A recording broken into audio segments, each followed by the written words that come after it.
ایک ہوتا ہے طلاق، یہ پتہ ہے طلاق یہ ہوتا ہے کہ خامد اپنی بیوی کو ڈیورس دے دیتا ہے اور کہہ دیتا ہے میں تمہیں چھوڑ رہا ہوں، طلاق دے رہا ہوں، وغیرہ وغیرہ جو بھی ہوتا ہے۔ اس وقت ایک اور چیز ہوتی تھی جسے زہار بولا جاتا تھا۔ زہار زوئے کے ساتھ ہے، زہار جو کہ زہر اور پیٹ سے نکلا ہوا ہے۔ تو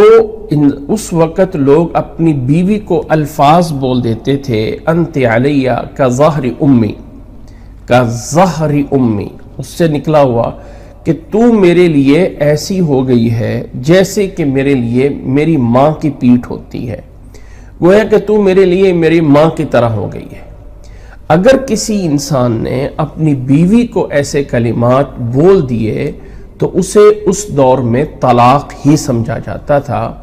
جبکہ اس کا نام ایک الگ تھا، زہار، کیونکہ لفظ زہر اس میں ہوتا تھا کہ انسان کسی بھی انداز سے کوئی الفاظ ایسے بول دے اپنی بیوی کو جس پہ وہ یہ ظاہر کرے کہ تو میرے لیے میری ماں کی طرح، یعنی قابل وہ والی حرمت میں آ گئی ہو جیسے کہ ماں اور بیٹے کا ایک رشتہ ہوتا ہے۔ جب کوئی انسان بیوی کو اس طرح بول دیتا ہے تو اسے زہار بولا جاتا ہے۔ عموماً اس وقت زیادہ الفاظ جو مشہور ہیں وہ یہی تھے، انت علیہ کظہر امی۔ بہرحال فقہاء یہ کہتے ہیں کہ کوئی بھی اس طرح کا لفظ بول دیا جائے جس لفظ کا مطلب یہ نکلتا ہو، جس کا لفظ کا مطلب یہ بنتا ہو، تو زہار ہو جاتا ہے۔ جاہلیت کے دور میں نبی صلی اللہ علیہ وسلم کے آنے سے پہلے اس کو طلاق سمجھا جاتا تھا۔ اللہ کے نبی صلی اللہ علیہ وسلم کے مکہ مکرمہ میں، مدینہ منورہ میں دور میں جب یہ واقعہ رونما ہوا، ایک آدمی نے جن کا نام تھا اوس ابن صامت، اوس ابن صامت ان کا نام تھا، جن کی بیوی کا نام تھا خولہ بنت مالک بن ثعلبہ۔ یہ جو ہے خولہ بنت مالک بیوی تھی اور اوس ابن صامت خامد تھے۔ خامد جو ہے دونوں بوڑھے ہو گئے تھے، آپس میں کوئی تھوڑی سی نچاکی ہوئی اور خامد نے بول دیا انت علیہ کظہر امی۔ اب وہ نبی صلی اللہ علیہ وسلم کے پاس آئی اور انتہائی غم کی حالت میں آئی۔ اللہ کے نبی صلی اللہ علیہ وسلم سے آ کے فرمایا کہ اللہ کے نبی صلی اللہ علیہ وسلم جو میرے خامد نے مجھے یہ بول دیا ہے، اب میں کیا کروں؟ اللہ کے نبی صلی اللہ علیہ وسلم بظاہر اس وقت کوئی ایسا حکم بھی نازل نہیں ہوا تھا کہ اس کا واضح حکم کیا ہے۔ اللہ کے نبی صلی اللہ علیہ وسلم اسے یہی فرما رہے ہیں کہ یہ یعنی کوئی اس کو جواب نہیں دے رہے اور وہ اب سے بحث کی جا رہی ہے۔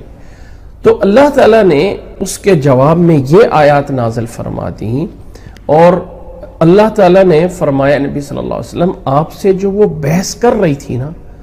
اپنے خامد کے بارے میں جو ہے وہ بحث کر رہی تھی اور شکوہ شکایت یعنی اللہ تعالیٰ سے بھی کر رہی تھی، اللہ میں اب کیا کروں، میں کدھر جاؤں، جوانی ساری اس بندے کے ساتھ گزار دی اور بڑھاپا کہاں جاؤں؟ تو اللہ نے فرمایا کہ ہم نے آپ دونوں کا آپس میں بحث کرنا سن لیا ہے۔ اللہ کے نبی صلی اللہ علیہ وسلم سے فرما رہے تھے کہ ما احسبہ الا الطلاق، میں تو اس کو طلاق ہی سمجھتا ہوں کہ جاہلیت میں ایسی لگتا مجھے یہی ہے، لیکن کوئی فیصلہ نہیں بتا رہے تھے کہ اللہ تعالیٰ نے یہ آیات نازل کر کے فرما دیا کہ یہ زہار کوئی چیز اسلام میں نہیں، ماں کہنے سے کوئی ماں بن نہیں جاتی ہے، ماں وہی ہے جس نے جنم دیا ہے، لہٰذا اس طرح کی بات جو زبان سے نکالی جاتی ہے یہ جھوٹ ہے اور اللہ تعالیٰ معاف کرنے والا ہے، لہٰذا اپنی اس بات سے واپس لوٹو، یعنی اس بات کو چھوڑو اور پھر جو ہے وہ کفارہ ادا کرو، اور جو آگے والی آیات میں بیان ہوتا ہے۔ حضرت عائشہ رضی اللہ تعالیٰ عنہ فرماتی ہیں میں اللہ تعالیٰ پہ قربان جاؤں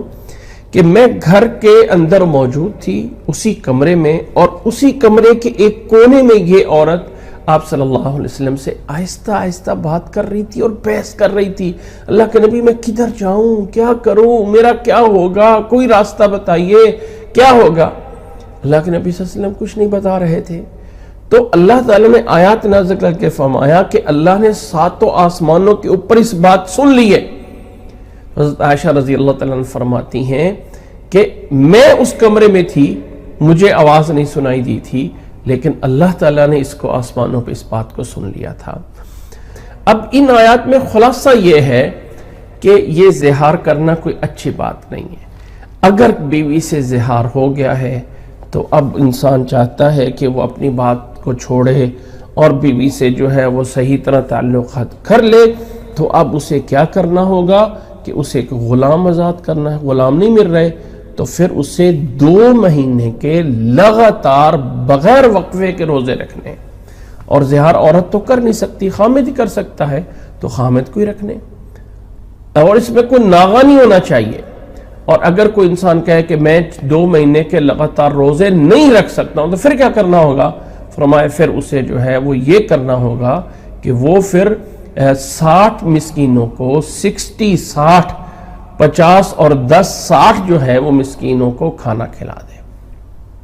انہیں جو ہے فَإِطْعَامُ 60 مسکینہ۔ اور روزے کے کفارے میں علماء یہی فرماتے ہیں کہ جو کسی کو کھانا دینا ہے